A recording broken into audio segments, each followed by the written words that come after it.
The Kettle Art. This is Justin Terveen. Hi.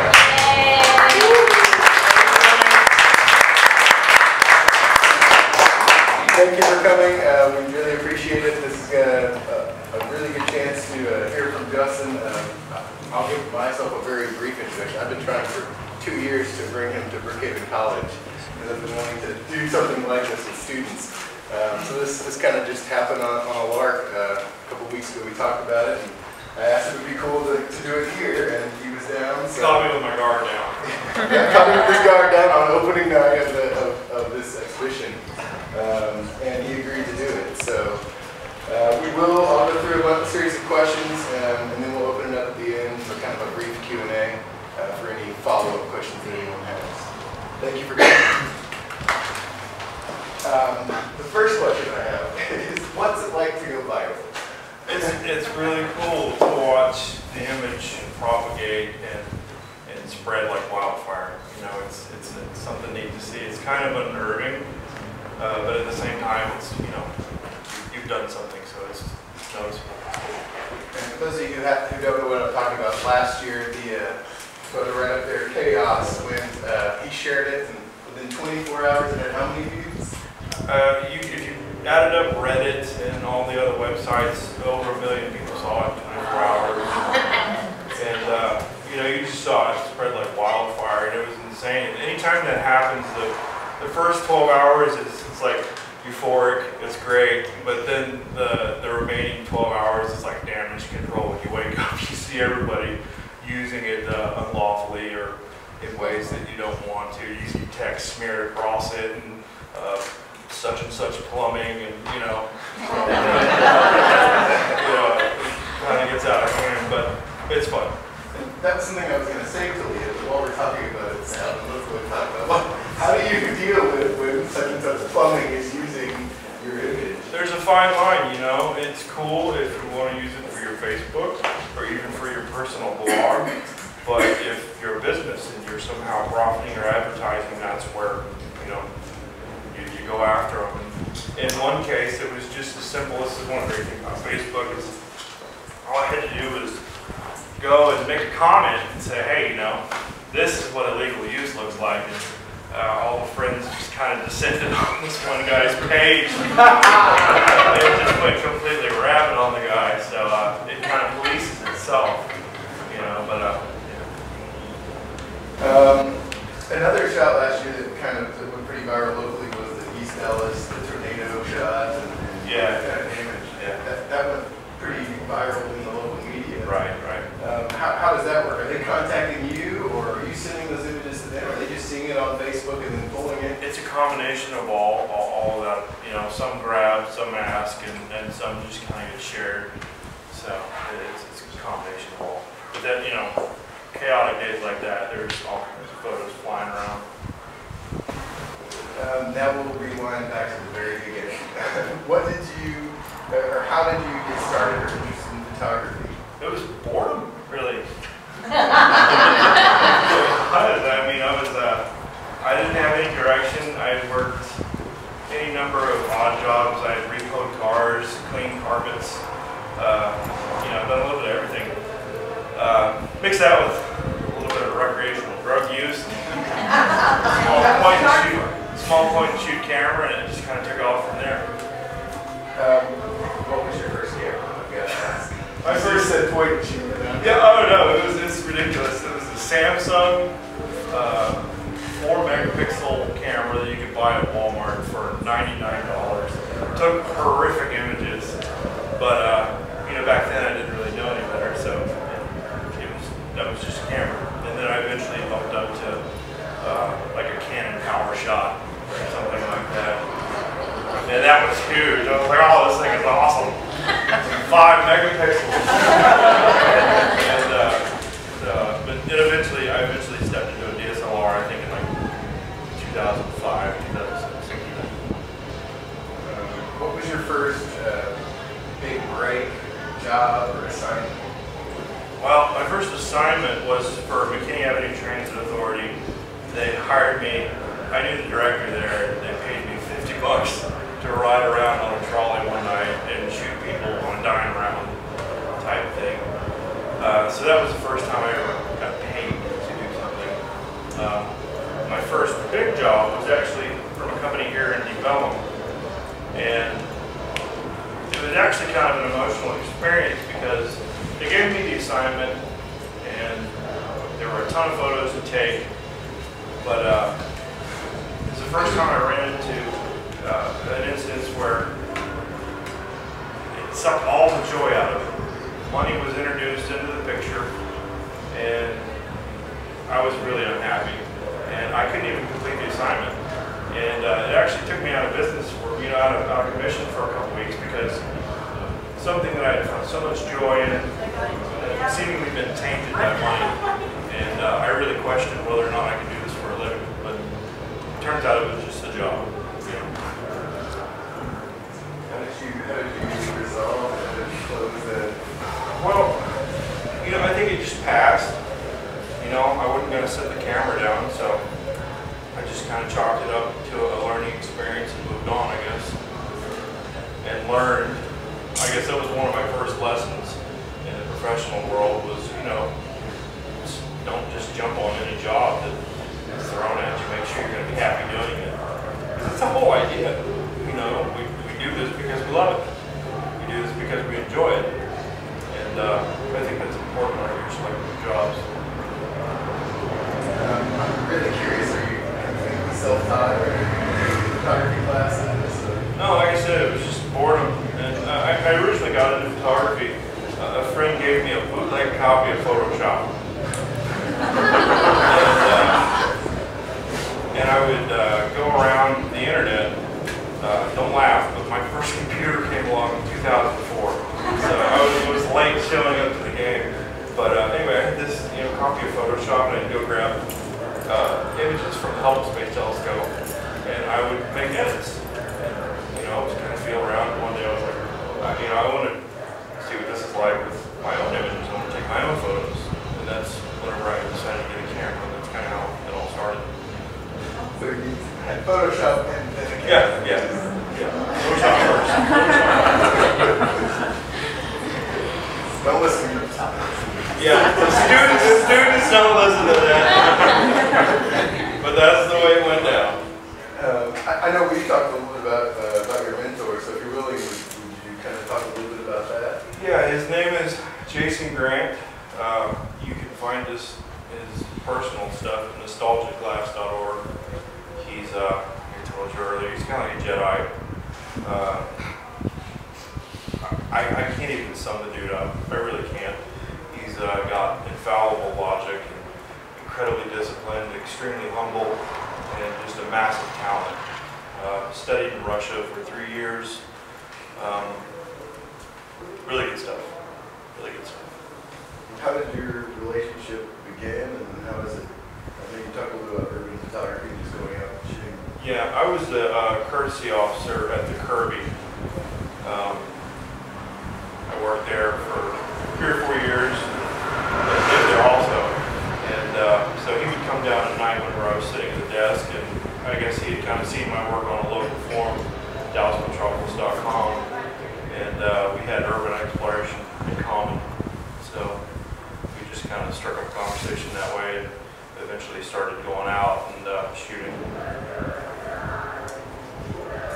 Who other than him inspired you? Are there photographers or artists that, other than like the classics, like and the F-64 guys and gals, and of course, Timelapses, Weston. Recently, Peter Lick has really made an impression on me. Some of his post work, his digital work is kind of, I don't know if it's sitting well with me lately, but he's one guy who's really made it work. So I like the work. This question, I know a lot of people are curious about. I know your Facebook profile page typically has the joke that's Photoshop, right? Yeah. So across the board, I guess, what equipment do you typically use? Hardware, software, from the camera to editing? I've got, start with the legs. Sticks are really important for anybody messing with night work. Don't skimp on your tripod. That's just as important as your camera. I've got simple lightweight Manfrotto legs, a couple different heads. I use a fast action ball head for Strom Chasing. Anything where I'm going to need to move, and a geared head for architecture, more fine tuning. Camera right now is a Nikon D800 with, I've only got a couple lenses. I've just got a nifty 50 1.8 little cheap lens, super sharp. And then the, I guess the 14 to 24 2.8. And that's really all I've got right now. And Photoshop and a few other pieces of software. What is the camera you currently use? Is there a favorite camera you use to shoot with? What's your... Right now, it's really, I would have to give the title to the Canon Mark D5 II. I haven't messed with the Mark III, so I can't comment. I'm sure it's just as nice, but the 5D was a great camera. The D800 is nice too, but it's proving to be slightly more or slightly less forgiving than the Canon was. But it could be me. You know, I've only had it for 3 or 4 months, so it takes time to master it in camera. So I'm not going to rush to judgment. One of the questions one of my students is how often use or do you use HDR? I don't use HDR like traditional HDR anymore. I don't rack it and blend them all together. On occasion, if I think a file will respond well, I will tone map a single JPEG, and that will give it that same punchy look and make the clouds kind of pop. But I find it's a lot more realistic. It doesn't give it that super surreal look so much. Yeah, I kind of felt an HDR like 3 or 4 years ago, like real HDR, pseudo HDR. Right.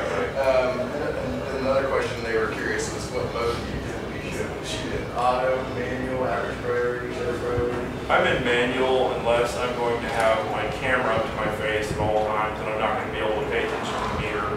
In that case, I'll be average priority, which is what I've shot for years before I really learned how to, shoot video or got comfortable with it.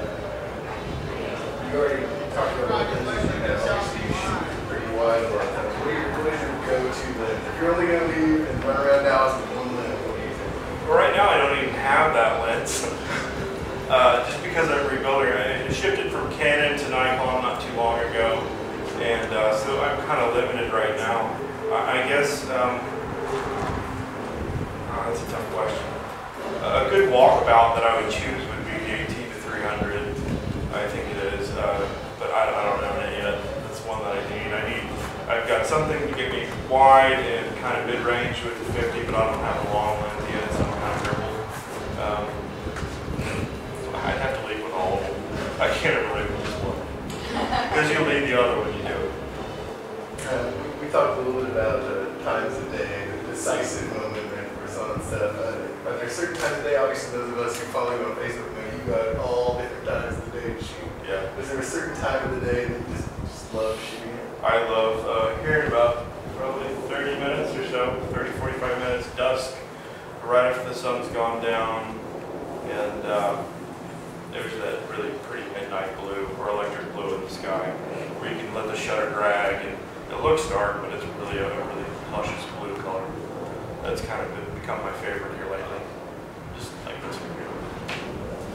I love that time. And back to this one, we joked about this. You posted on Facebook saying you needed waiters, right? Yeah. Mike's actually back there. He was going to help me. I had the bright idea of wading out into the Trinity after a flood. I went to I think somebody to sink in, literally. Right? I did it too, you know. I forget where I went. I went to some sporting goods store. I'm like, yeah, we're going to do this. I bought some waders, a length of rope, and a stake. And,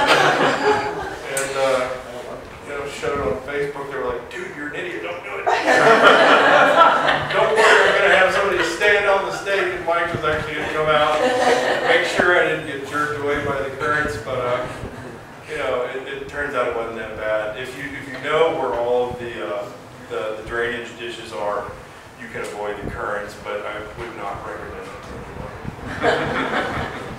Still fun.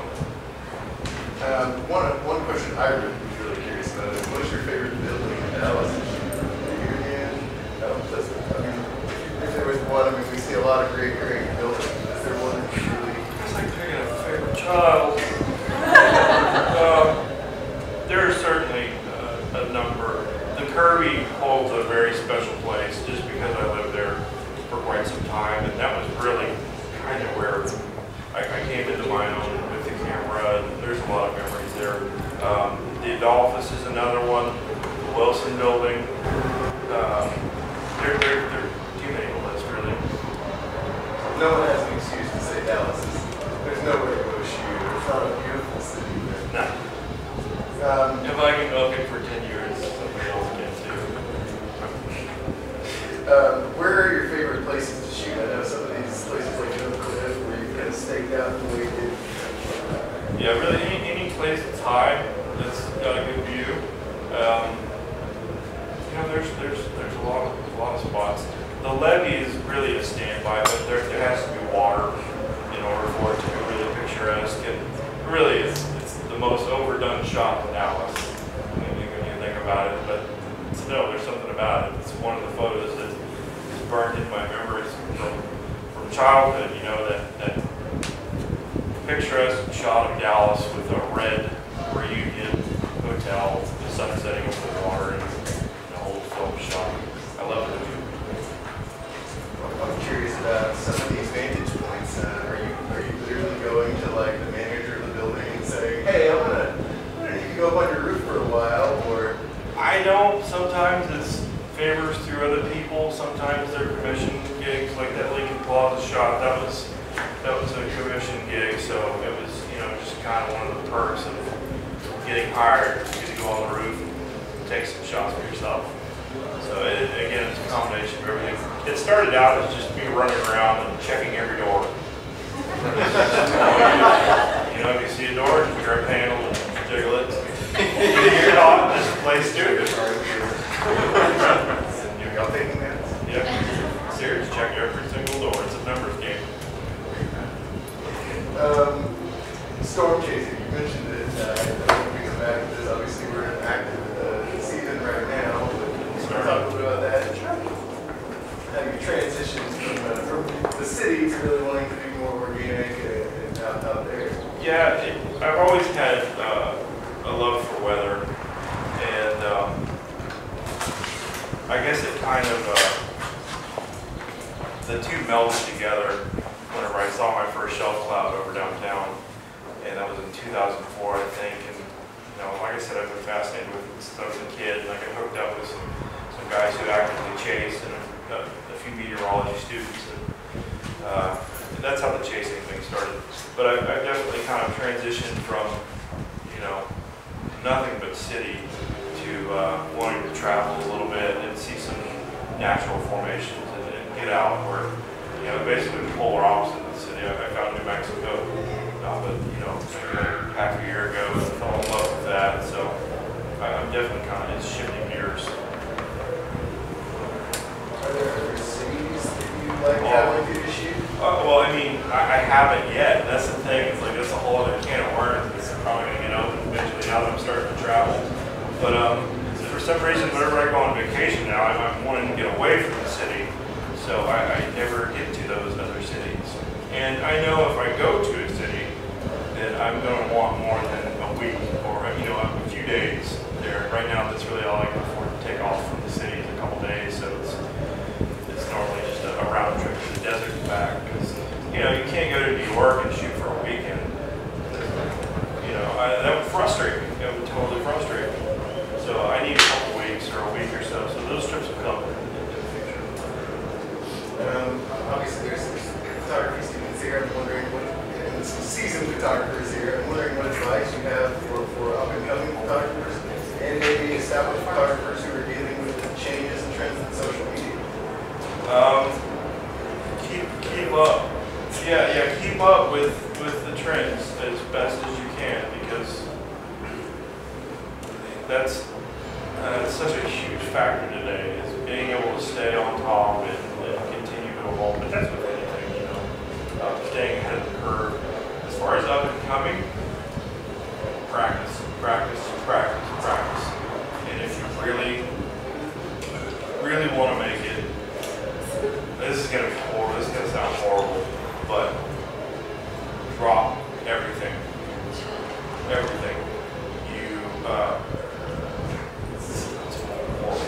Loved ones, family, friends. You gotta feed the pets. Drop everything and put everything into your work with as much passion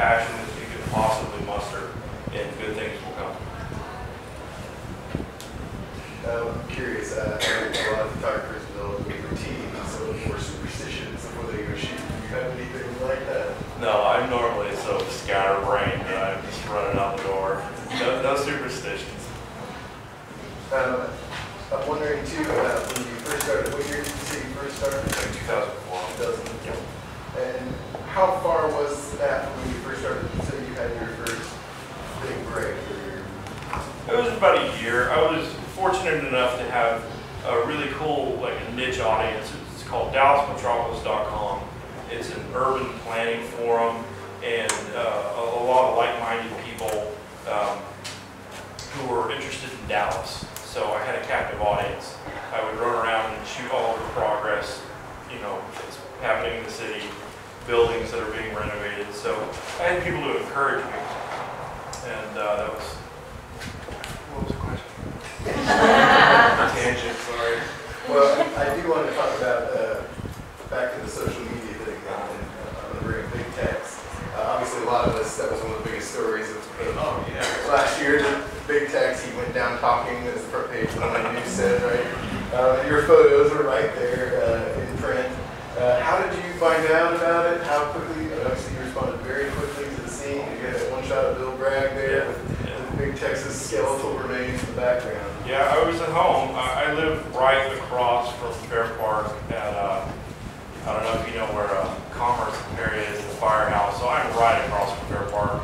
I saw pictures of flaming big text on Facebook. I was like, oh my gosh.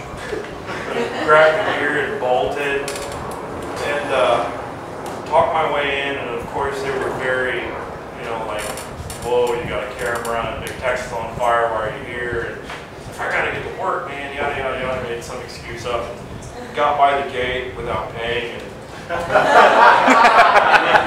slipped back and found the media horde that was waiting to get, you know, past the fire line, and just kind of pulled out an old press badge that I had. I always carry something that makes me look official.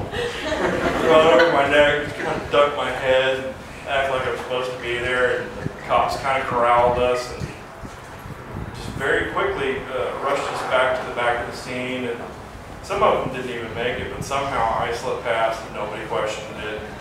You know, you just kind of try to stay under the radar at that point. But once I got there, you know, I left in such a hurry that the camera wanted to malfunction, it wouldn't fire, and the card wouldn't format. And no matter how many times I popped the battery out and sweet talked the camera, it would not fire or format. Somehow that finally got resolved, and I ended up getting that shot of Bill Bragg, which was a pretty emotional shot, you know. Yeah. How did that work? Did Dawson News contact you? Did you send that to them? No. They take. Okay. Yeah. So, I can't even remember. I think it got used again, and I'm not sure. Actually, don't quote me on that. I don't remember. That was one of those shots that a lot of people wanted access to, and I can't quite remember how each transaction was done. And it first would have been on Facebook. Yeah, everything gets on Facebook first. That's how everybody sees it. And you put your name on it every time. No. No watermarks. That was why I was asking about how does he deal with when there's no watermark and people like it, they use it as their Facebook profile. Why did you put a watermark? Simply put, I don't know if you've ever heard of an author called Aaron McGruder. He's responsible for a cartoon called Boondocks. In one episode, a character made the comment, an artist who has done his job well doesn't need to leave his name at all. And that made a really big impression on me. And I just don't feel the need to put my name on it. You know, I think this is just my opinion. I think they're tacky. They distract from the image. And if people want them gone, they crop them or clone them out. You know, they don't really do you any favors except maybe lead some people back to your page. But if you do your job well enough, people already know, and you know, it kind of pleases itself. So I go back to that same thing with chaos, the way that all went down. You know, if you melt down over every single person that steals your work, then you're going to burn out quick. That's one reason I don't go around chasing people. You know, I don't go look. I don't look just because I know if I did, I would probably drop dead of a heart attack. And you know, because once you see it, then you have to pursue it. You have to take care of it. So it's like the less I see, the better. Because I really don't want to deal with it because it's a, you know, it's a pain, and you're not going to get compensated. Sometimes you will if you've got a good case, but more often than not, they're just going to take it down, and you know that's going to be the end of it. But you know, it is what it is. You got to deal with it when you see it. But I don't actively chase it. I know some people who do, who will purposely hang photos out there and then wait for people to steal them and then sue them. They actually make a living doing this. And yeah, it happens. And the whole thing is with lawsuits is in a court, if you want to reclaim or you want to recoup losses, you have to prove that, you know, I've sold this photos in the past for this much. So what this guy will do is, I shouldn't even tell you this is horrible. He sets the images on his, or he sets the prices on his images really high, and then, you know, he has proof that he's sold them for this before. So now, whenever he catches somebody stealing one, then he can take them to court and actually reclaim that sort of money. Yeah, and he makes a living doing that. But as far as I'm concerned, just let it go. Just put it out there. It's for everybody to enjoy. That's the bottom line. Well, I'm sure there are many questions. I want to hear about Jesse James buying a Cadillac. He's a cool guy. He's a cool guy. I had a '64 Fleetwood Cadillac. It was the first car I had bought in like 7 or 8 years. I rode the train in dark whenever I lived downtown just because I didn't really need a car. But that was my daily driver for 2 years, and it beat me down long enough. And tried to find a buyer for it, and Gas Monkey Garage lowballed me, and a friend mentioned Jesse James, and he bought it over coffee one morning. Shot me an offer, said, I don't have much time, this is what I'll pay, and sold. But, you know, if I got to pick one home for the car to go to. What do you do with it? I don't know yet. It's being primed, and they're going to rewrap it here in Dallas and then ship it down to Austin. I'm sure he'll bag it and do his thing. Yeah, and then flip it to somebody else for a massive profit. Anybody else? Go on. You've mentioned Facebook. I found you on Flickr several years ago, and I'm wondering what your opinion of Flickr in terms of developing yourself as a photographer and your audience versus your current opinion of Flickr. Not all that positive. I mean, Flickr's, I've never looked at it as a place to expand. It's just a host, somewhere that I can put my images, and you know, Flickr's day is kind of past, I think. In comparison to Facebook, there really is no comparison. It seems like Flickr, you really have to put in work and comment on a lot of other people's photos and be really social in order to get feedback on Flickr. But with Facebook, it's, you know, I don't know, it's easier to get the images out. Get a lot more feedback on Facebook, basically. And I'll take a single JPEG and run it through. If it's got really cool clouds, and it's going to respond well. If not, I can make similar adjustments in Photoshop. But once I have the JPEG or that TIFF, then I'll take it into Photoshop. And the first thing I always do is straighten the file. OCD takes over, and I will lose sleep if a photo is not straight and the lines aren't straight. I will seriously lose sleep, because it bothers me. But correct for perspective, and let's see, I use the shadow and highlight tool a lot. If there's anything I can pass along to young photographers here, is master the curve. If you can master the curve tool, you can do amazing things. You don't need HDR. If you can master the curve, you can do the exact same thing for the most part, just by mastering the curve. use soft light layers for contrast, multiply layers to darken the image, and that's really about it. And then I adjust levels for color. I don't really mess with saturation so much. I'll adjust each individual channel, RGB, and then all together. And that's how I'll adjust my color and contrast. And then unsharpen mask. Then I'll save. I also use Nik Define. I think it's 2.0 or something like that. I'll knock the noise out of the sky because I do create quite a bit of noise when I'm processing. And I'll normally isolate the sky so it smooths that out really nice. Then that'll be my file that I save, but something that I can pass on that is really important for producing web images is once you've got your main file and your final, and you resize it down to web size,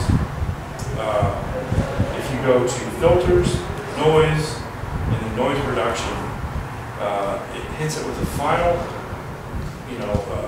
a noise filter, but there's also a sharpen filter, and it puts a really nice, it smooths everything out and puts a really nice edge back on the image, and that's after you resized it, and then you save for web, and that's how I get fairly clean web files. That's about it. Anybody else? Have you ever shot film? Nope. I would not know what to do with it.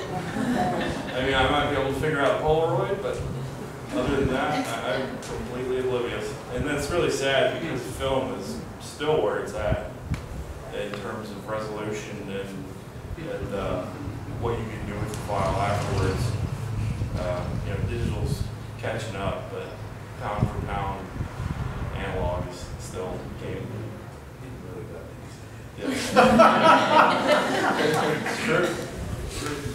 What made you switch from Canon to Nikon, and are you finding any advantages or disadvantages of either? I've bounced back and forth through the years, and each camera's been different.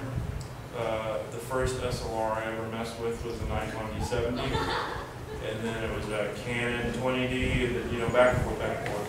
And they're both excellent cameras. I think Nikons are constructed a little bit better. And, but really, it's like everything I've known has started to change. With the integration of video, the cameras themselves have changed quite a bit. And as these sensors get bigger and bigger and bigger, I think the images are getting softer and softer and softer. Yeah, right. So I think the technology is going through some growing pains right now, but by and by they're all pretty equally matched. Do you miss your perspective control lenses? Yes. Yes, I mean very badly. I miss the 17mm tilt shift more than the air I'm breathing right now. That was the sharpest lens I've ever used, and again, perspective control is huge with me. Ascending lines are the bane of my existence. I have to have straight lines on all the buildings. And with that perspective control, you can just do it in the lens, and you don't have to stretch the file out in post. It holds together better. Yeah, I miss it a lot. As a matter of fact, if I can fall into a groove with this D800 here within the next half year, I'll probably bounce back to Canon and reinvest in that lens. But it wasn't mine to begin with, so I can't really. It was all from a production company that I was shooting for. But yeah, I miss it a lot. When you talk about your web size files, are you trying to produce large files for archiving and then just shrink it down for whatever you're doing on the web, or what's the different file sizes you might be keeping for what you think you might be in the future? Well, I just keep the full-size file, of course, for print, and that's the master, and then I'll just have my web size file, which is much smaller. But progression of these new monitors, an image that was 900 pixels 5 years ago was massive because your screen, your resolution was only 1280 or something like that. But now everybody's got these monitors that have so many pixels crammed into them. In order to get a photo that somebody can enjoy, it has to be 1300 pixels wide at least, or 1500 or something like that. So again, with time, those files have gotten a little bit bigger, but the area of comfort's right around 1,000 pixels to 1,300 wide. Right, for web. How do you hope to generate most of your income? Are you doing that based on this kind of imagery, or are you going to find it up around assignment work? And assignment work may or may not take you in the same direction, obviously, as your hobby, right? And your passion. Right. And it kind of goes back to the very first thing we were talking about, pick your assignments wisely. My bread and butter for years was, and still is, stock images of the city. I've kind of developed a little niche in the municipal arena where I sell a lot of images to the city of Dallas, Convention and Visitors Bureau. Anybody who's trying to sell Dallas, I've kind of become their go-to guy. But as far as commission gigs, they come fairly frequently. They're getting a lot, they're becoming more and more frequent, and I'm kind of, having to deal with stepping out of my comfort zone, if you will, on some of the shoots, just to, but that's every photographer. You look at somebody like Ansel Adams, he shot, I think, weddings and some editorial stuff. I don't know how to show weddings, but yeah, a lot of stuff that, he's not necessarily known for today, just to make ends meet. So he could go to the Tetons, he could go to these places and travel, and that's kind of what I'm doing now. But ultimately, the dream would be just to travel and shoot what you love and be able to sell that. And that's kind of why I commented on Peter Lick. If you look at that dude, all he does is travel to the most remote and beautiful places on the planet and gets paid to shoot landscapes and sells them for just real money.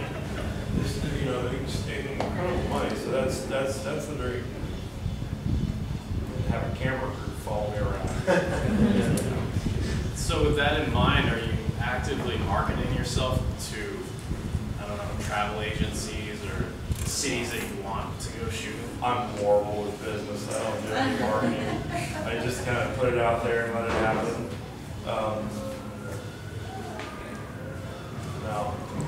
No real marketing. Did you consider a rep or someone to A handler. push you? I have. I don't know how it would work out though. This is a true statement.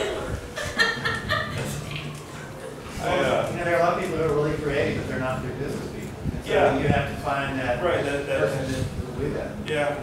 Yeah. But this is my party. Somebody else telling me, oh, you got to be here at this time doing this, and that would immediately suck the fun out of it. The whole fun about it is I can be completely irresponsible and flake when I want, whatever I want. I don't have anybody to answer to, and that's the joy of it. And the cat's fine. What? And the cat's fine. Yeah, exactly. Exactly. But You have to leave it Strom Chasing for 3 or 4 days. Right. But there is something to be said for that. I think I could really benefit from it. I just don't know if I'm there yet or not. And I think I would probably end up getting stuck with assignments that I really didn't want to do. Because it's not to say that I couldn't turn them down, but I don't know. Right now I'm just kind of living as you just kind of taking it as it comes. And that's all I've ever done. I've never had a plan. I've never had any direction. I've just completely let things unfold as they have, and this is the result. And that's the thing. You just follow your heart and you do what makes you happy at all costs. Then great things will happen. Any other questions? Anybody else? Anybody? Come on, I'm actually doing pretty good here. You better get it down. Are you doing your photography full time now? Yeah. This has been full time since I picked one hell of a time to get into photography professionally. We made a few bucks up until 2008, but I think I quit my day job in 2008. Probably just the bottom was falling out and the economy. And any professional photographer will back me up. Photographers are one of the first groups of people to feel it whenever the economy gets hit, because we are a luxury item. But yeah, so far it's going pretty good. What was your day job? I've had tons of day jobs. The one that I quit was, I was a night watchman at the Kirby, which was great because minimal supervision, which allowed me to keep that job for so long. You know, and it was just kind of like a graveyard shift from 10 p.m. to 6 a.m.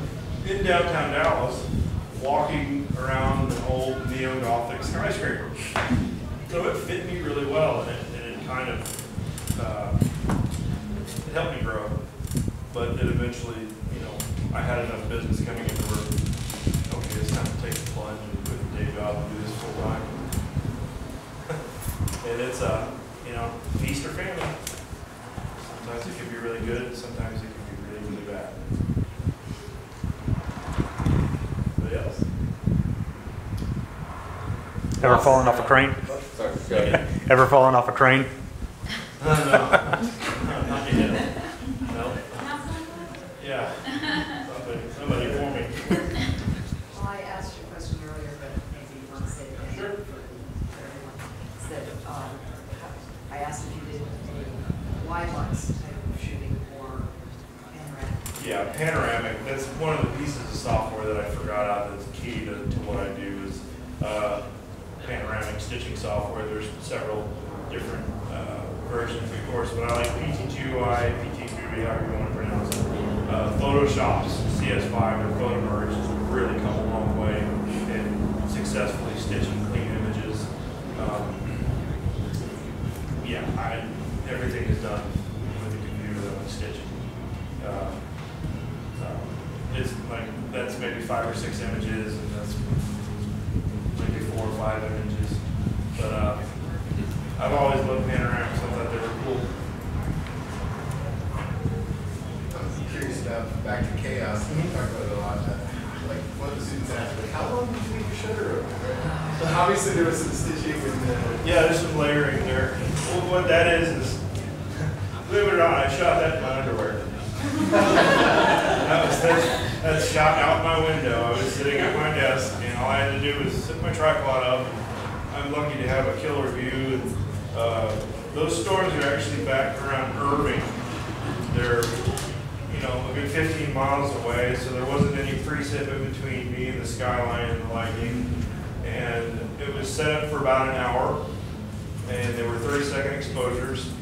At the end of that hour, once the storm had passed, you pull out all the files in that group that have lightning in them, which was about 26 images, open them up in Photoshop, layer them in. Each one is a light layer, and it lets all the highlights out. And the end result is an image that looks like the world is ending. And you know, I gotta say, it's pretty cool. It's not real, but once you've stacked an image like that and you see the result, it's hard to go back to just one strike. Who wants this? You know? So now it's kind of like, you know, it's I don't know. It's one of those things. You got to do it now. I got to do it. But yeah, it's Photoshop.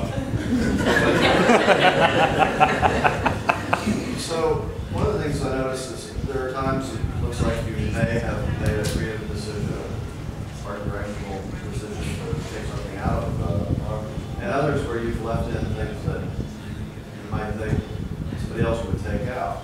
You know, it would be some light poles that seem to be not really necessarily helping, but they're, you know, they're giving a certain reality to it. So do you go through that process and argue with yourself about it, or you just see something as, I want to keep this as pristine and true to that landscape, versus, yeah, you know, this might look like you've layered, those are creative decisions that are way beyond any reality of it.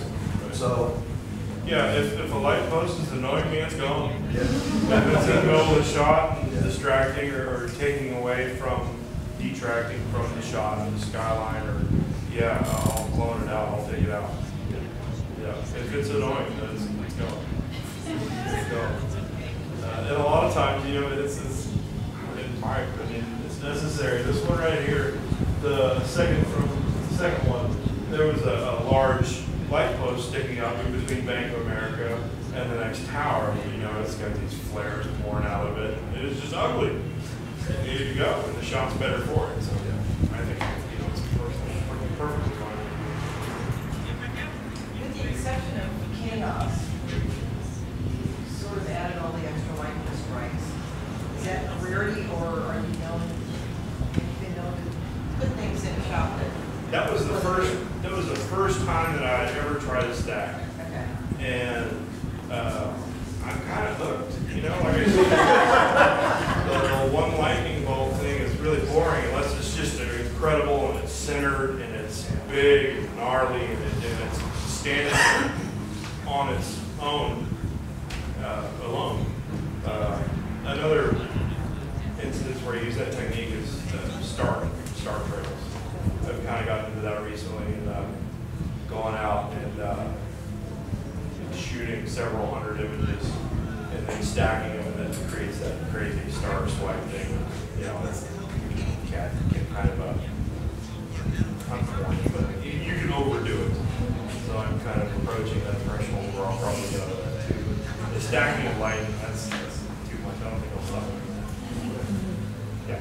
You were doing, I think at one point you were doing like time lapses. Are you still doing that, or is that something that you just kind of poked your head into for a little while and got out of? Or? Well, that was around the time that I got, where I was more closely following, you know, what I was shooting. I was working for a production company, and you know, as most people know, time lapses have become really popular over the last couple of years, and I kind of dabbled in that a little bit, and it poured over into the Strom Chasing thing. You know, that's cool, but I've kind of gotten out of it, and now if I want to shoot video, I'll just shoot video. Because I'm not producing any videos myself or anything in motion, I haven't really kept up with it. I'm completely ignorant when it comes to video editing, processing video. I don't know, so it's not something that I've kept up with. I doubt I'll mess with it in the future, unless I'm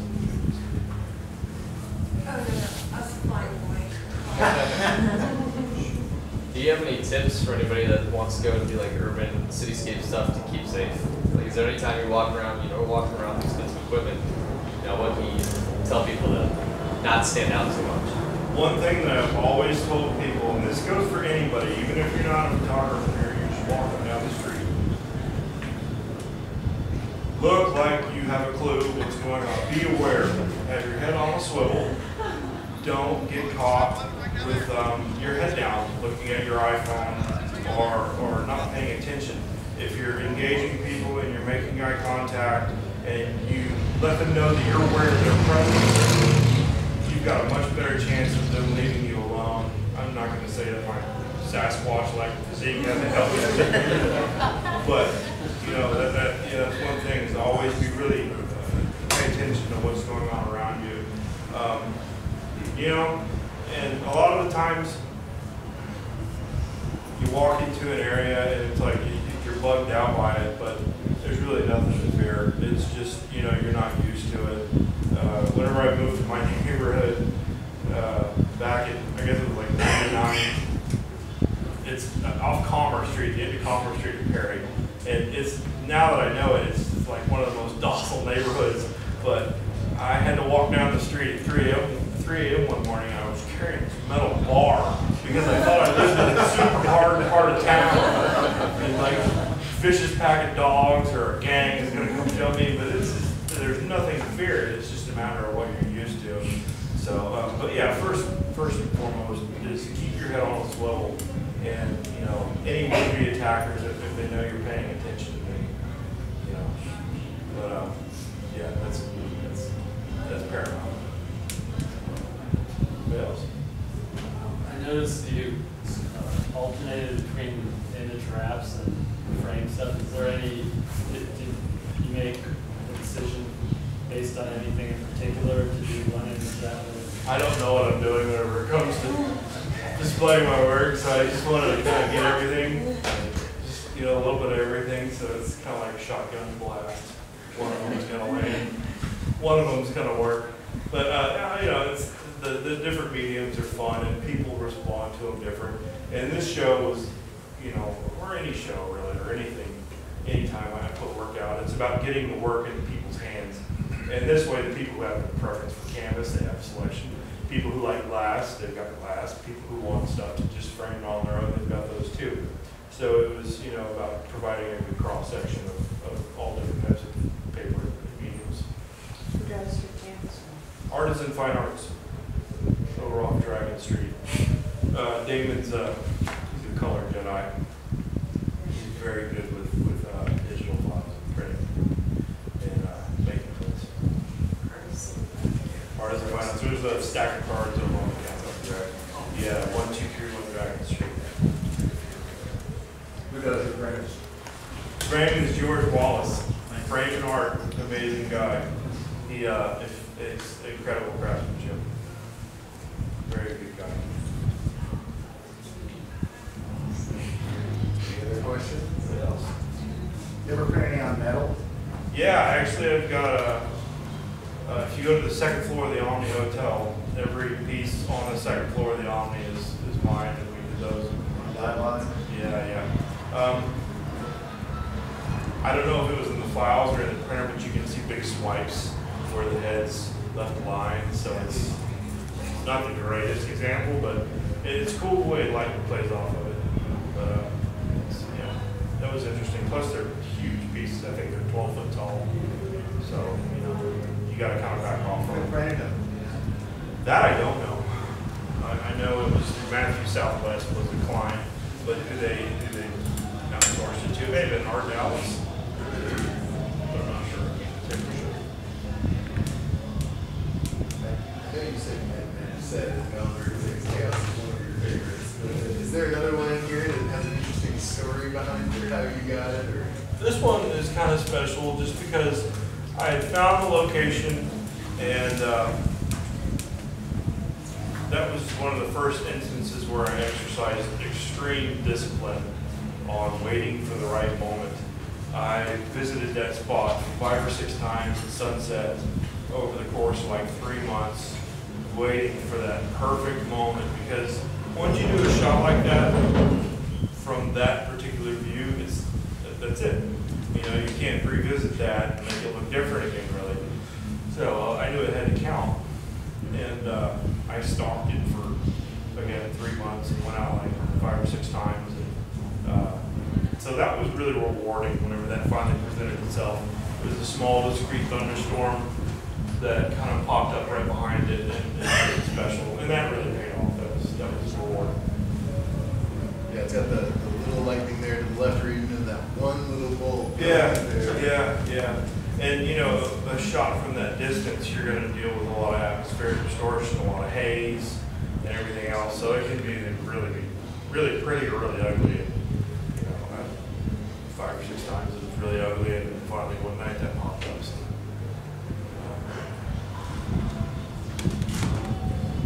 Any last question? Go ahead. Yeah, I do have one question. If say like this, when you said 5 or 6 were real ugly, did you have any that were close that you kind of keep, or just you don't like, you just delete right away? Or well, I keep. I'm a hoarder. Whenever it comes to files, I'll never delete anything. But yeah, I don't use. You know, I actually with that particular scene, I wouldn't even shoot. I'd roll up and take stock of what's going on with the sky, and if it wasn't there, it wasn't there. And all I could do was go home and hope that nobody else queued up on the spot before I did. but you do keep files that you wouldn't put out? Sure. Oh yeah. Yeah. How many external hard drives? At least 10. And I don't know. With my little HDR phase and everything else, the amount of data that I have stored, I'm sure well over half a million. What? Oh. Well, yeah, I stopped counting years ago. How do you feel about the 800 resolution?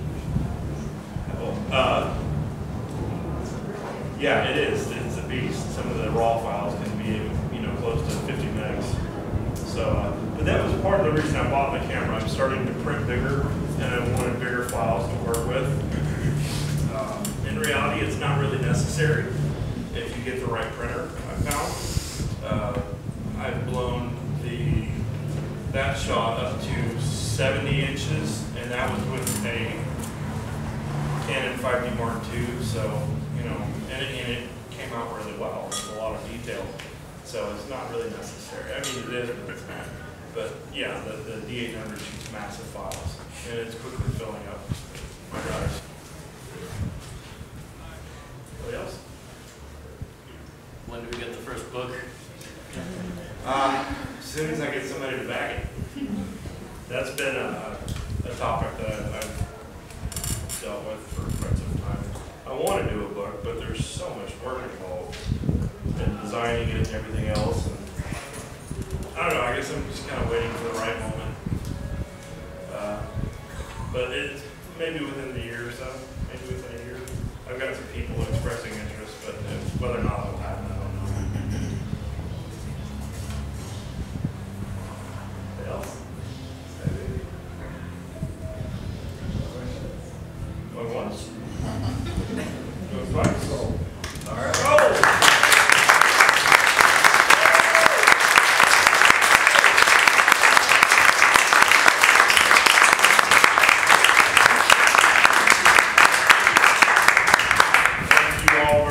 Coming out. I appreciate your presence, and I'll see you on Facebook.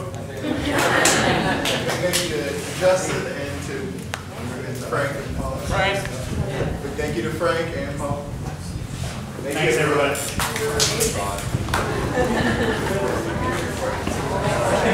Don't sit here and make